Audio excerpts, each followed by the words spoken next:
धरणीची हान तुला जीवाचं रान कर पेटून राहू भार वादळ वाऱ्यात तू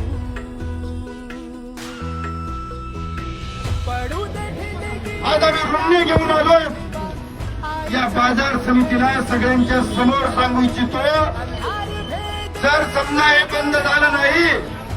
या रुग्णानं पडवून काढल्याशिवाय राहणार नाही।